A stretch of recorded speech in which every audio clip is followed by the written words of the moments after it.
I feel like we've done very well at. And right now, our next step is to go out and to develop other things that can help animals as far as supplements go that's outside of the GI line. And so we've developed new subsidiaries that are dealing with things like pain.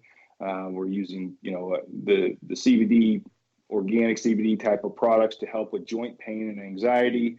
We're looking at that whole arthritis syndrome and joint pain in small animals, and horses is a major issue. Mm-hmm. It's something that these animals can often be on pharmacological agents their whole life when they get these things. So we're trying to prevent and also deal with those naturally best we can. So that's definitely a big runway for us in terms of helping develop those lines of supplements. And I think the byproduct of that, the thing that it's really nice in being a one-for-one company, is that as these other entities and areas of development do grow, then the fruit from that labor is that we're able to grow our giving products and our giving trips as well. And we're unique because Tom's Shoes, for example, I keep talking about Blake. I mean,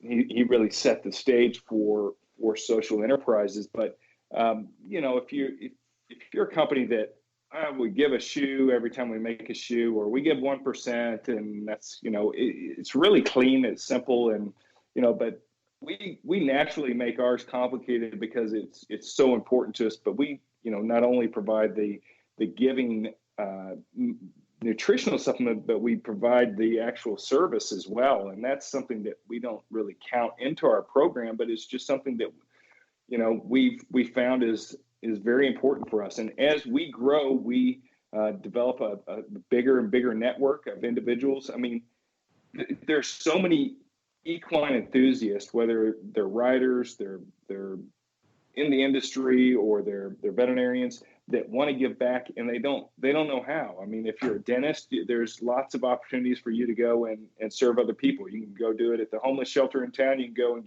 go on a mission trip. You can, there's a lot of things for different professions. You can, if you're a builder, you can go for habitat, but equine veterinarians don't really have a lot, or equine people in the equine profession don't have a lot of opportunities to use their skills and talents to help other people. And that's a platform that Keith and I see is a real opportunity for us. It's one that we've already began, but I think it's one, as you say, in 3 to 5 years, it just grows. And we find people that are willing to lead trips and that have been going with us for years. And they say, you know what, y'all go start a new project. I got this one covered. And so that's how we've gone into new areas, is that we just continue to have these volunteers that are willing to stand up and stand with us. And that's something that will only get bigger as we grow, which is a great byproduct of growth. That is a great byproduct, because a lot of companies in the equine world don't give anything back, or as you said, they might give 1%, and it is super clean and easy, but you can't ever discount the service that you're giving, because that's pretty priceless. In my opinion, what you're doing for these animals and these people is priceless. You can't put a dollar sign on that. And then it's only going to be fulfilling for you. And the more partners that you have, it's fulfilling for them as well. So it's just amazing. I'm so glad that you're doing this, and you're successful at it. You seem to love what you do. I don't think you would do it if you didn't. And the upshot of that is that the horses and everyone that you touch is going to be better off, have better education, and in a lot of cases, the horses will be healed. So that's all amazing. I love what you're doing. And I'd also like to ask you about, I went on your website and I saw that you're sponsoring Casey Perry Glass, and she's a para rider. Is that correct? Is she a para rider, or is she just a regular rider? I wasn't sure. She's a regular Olympic rider. She's a regular rider. Okay. But are you going to do more of that in the future? We're very, very careful about who we partner with.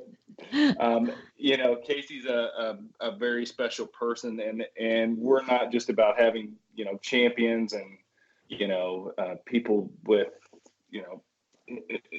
we don't know that they live and breathe the same air that we do. And so if you're going to be one of our partners, then you've got to maintain the same life outlook that we maintain. And thankfully, Casey is one of those special people. She's got just a huge heart. She's been volunteering in Central America herself before she even got to work with us. And so it was just it was a really special thing that we came together like we did. But yes, there are other people that we will work with, but we just won't take everyone that wins a blue ribbon or a championship. They've got to be a person that wants to serve other people as they go out and live their life. Yeah, absolutely. I understand. In terms of what you're looking towards in the next six months, I mean, what would you, if you were at the end of this year, 2019, what would you say would be an accomplishment or a couple accomplishments that you'd like to tick off your calendar? What would look like for you? Are you asking personally or Both. as a Yep. company? Both. Yep. For me, there are a number of things that, fortunately, when Rob and I created Full Bucket along with our partner Robo, one of the things that has always been very important to us is that, and to each of us, and this is why we make such great partners, is that any of our pursuits overlap one another, so they complement one another. We don't have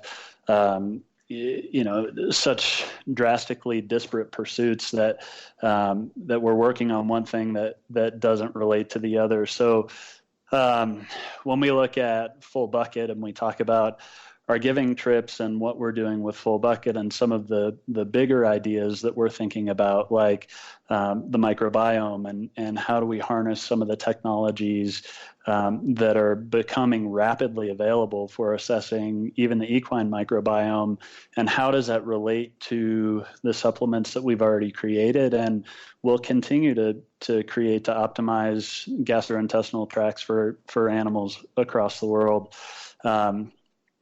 An accomplishment for me would be saying, okay, let's harness some of that science to increase the health across the board for animals, and how do we nest that or modify or create new supplements that really use that technology and science to direct overall health.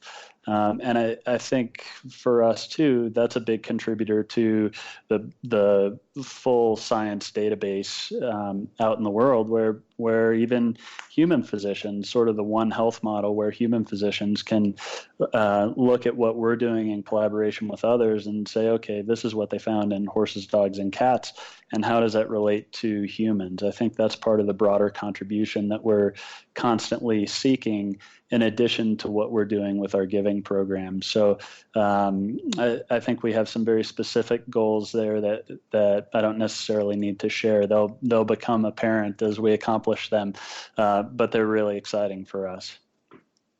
That's awesome. And I can see that this is only going to grow, and I think your reach is going to grow as it has been, exponentially as you continue to do the great work that you're doing. Do you foresee in any new trips that you're going to be taking any different countries that you haven't seen, maybe not so remote, so something like Spain or Italy? Do you foresee anything like that? We've had some opportunities for Mongolia.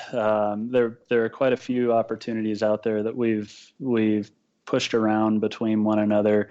I don't know that we've come to any real conclusion on those, but it's similar to with Casey Perry Glass, with our giving partners and the programs that we do there.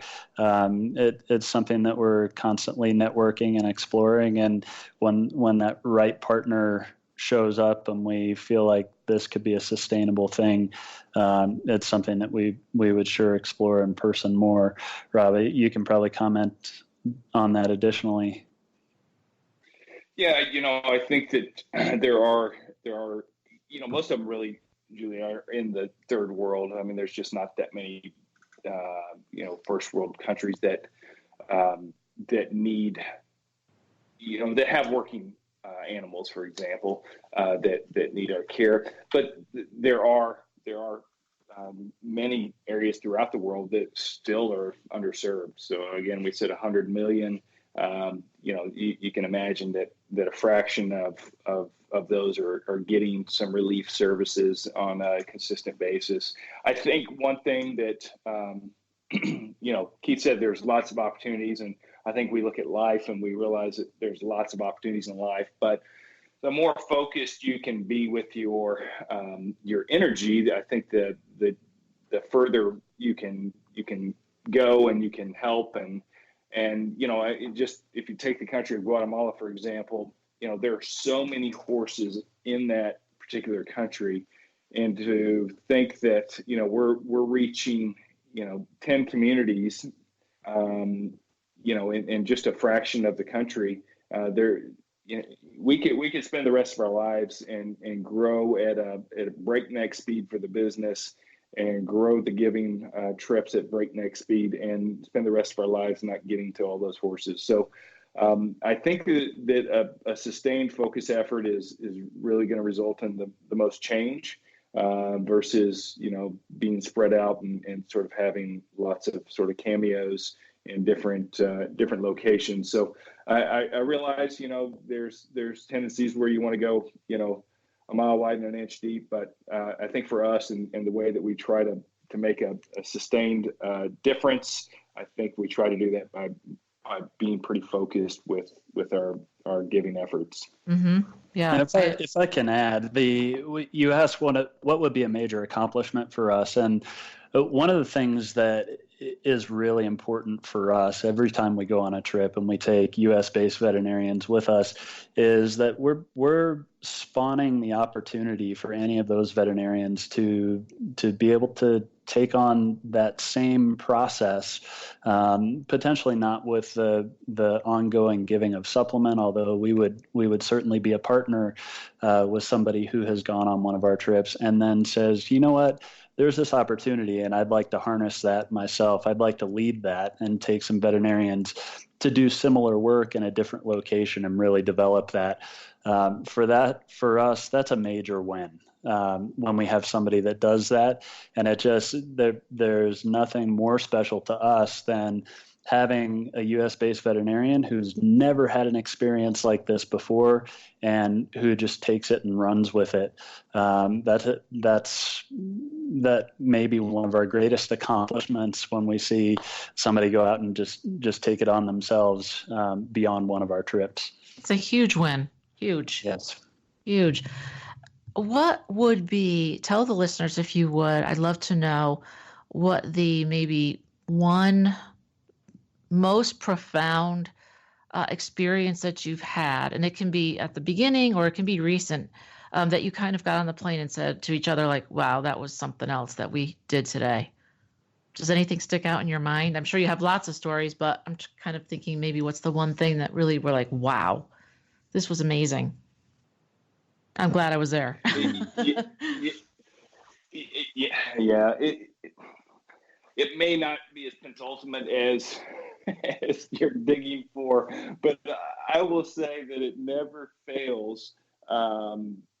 Whenever I come back from a trip, and I've had the good fortune of taking both my daughters when they were 9 years old to join us, and when you fly back from the third world, we fly in the Dallas-Fort Worth airport, and you get into the landing pattern and you start looking out the window and you just look at the organization of the houses and the highways, and you land and you walk into the airport, and the smell and the air conditioning and it's just you come back and you go, God, I am so thankful for what I have. And it's like we live in this amazing country, and we have we're all just, we have way more than we need, and we have so much opportunity, and we just, I can't help but take for granted. It's not because we're inherently just selfish people and egomaniacs is just when you live in the land of milk and honey, you just kind of get used to land of milk and honey, but when you step away from that and you